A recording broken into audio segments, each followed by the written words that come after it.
Hello दोस्तों, तो आज की हमारी कहानी का नाम है दूसरी नौकरी। पहले मालिक ने शेख चिल्ली को ठीक काम न करने के कारण निकाल ही दिया था। शेख चिल्ली एक सेठ के यहाँ पहुंचा और हाथ जोड़कर सेठ जी को बोला, हुजूर मैं बहुत गरीब आदमी हूँ, आप मुझे खिदमत के लिए नौकरी पर रख लीजिए। सेठ जी ने कहा, ठीक है, मगर तुमको मुझे एक इकरारनामा लिख कर देना होगा। अगर तुम इसके अनुसार काम ना करोगे या नौकरी छोड़ दोगे तो तुम्हारे नाक कान का लिए जाएंगे। यदि हम तुम्हारे नौकरी से अलग करने को कहेंगे तो तुम हमारे नाक कान काट देना। सब काम इत्यादि लिखकर एक इकरारनामा तैयार किया गया तो दोनों उस पर अपने अपने हस्ताक्षर करके सो रहे हैं। सुबह उठते ही शेख चिल्ली ने सोचा कि रोज सर और दाढ़ी का काम बड़ा बेमौका है, इसीलिए उनकी सफाई करवा देनी चाहिए। ऐसा सोचकर उसने पानी में चूना पीसकर डाल दिया। उस पानी में जब सेठ जी ने दाढ़ी को और अपनी स्त्री ने बालों को धोया तो सब गिर गए। सेठ जी ने खफा होकर कहा, यह क्या है? शेख चिल्ली बोला, इकरारनामे के खिलाफ तो मैंने कुछ भी नहीं किया। सेठ जी की किताबों का बैग शेख चिल्ली रोज दफ्तर ले जाया करता था। एक दिन शेख चिल्ली ने वैसा ही दूसरा बैग बनाकर उसमें ईंटें भर दी और दूसरे दिन ले जाकर दफ्तर में रख दिया। जब सेठ जी ने बैग खोला तो हक्के बक्के रह गए और सबको हंसता देख बड़े शर्मिंदा हुए। अब सेठ जी समझ गए थे कि नौकर कुछ उस्ताद मिला है। शेख चिल्ली की अगली शर्त थी कि प्रतिदिन घोड़े को चरा कर लाने की शर्त के अनुसार शेख चिल्ली घोड़े को लेकर चराने गए तो घोड़े को छोड़कर और चादर तान कर सो रहे हैं। रात होने पर घोड़े लेकर वापस आए तो रास्ते में सौदागर बोला, क्यों भाई, घोड़ा बेचोगे? शेख चिल्ली ने उत्तर दिया, हाँ साहब बेचेंगे, मगर 50 रुपये लेंगे। सौदागर खा नहीं। तब शेख चिल्ली बोले, 40 ही दे देना, पर घोड़े की थोड़ी पूंछ काट लेने दो। शेख चिल्ली सौदागर से रुपये और थोड़ा सा पूंछ का टुकड़ा लेकर चल दिया। जाते ही चिल्लाने लगा, सेठ जी, घोड़े को चूहे अपनी बिल से घसीटते हुए ले गए।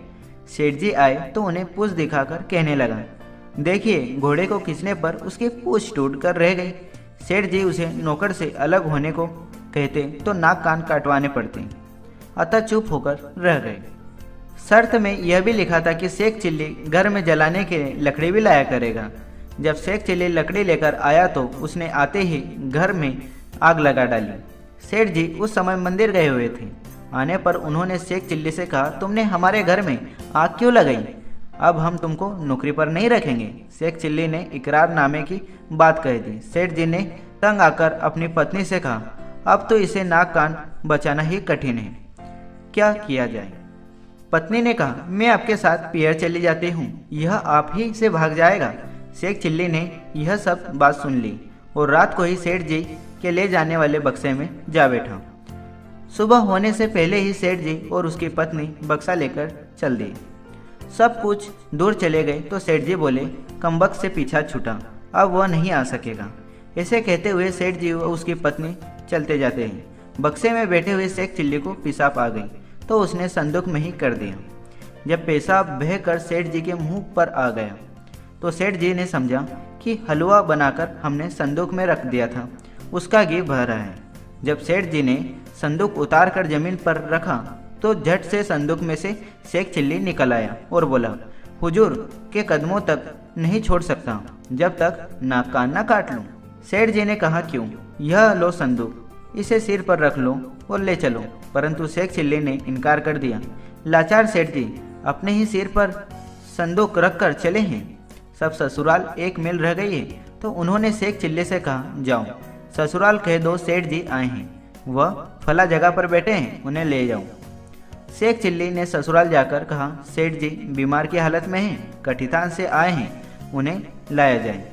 रात को जब खाने का वक्त आया तो सेठ जी के आगे डाल रखी और शेख चिल्ली को अच्छे पकवान खाने को मिले।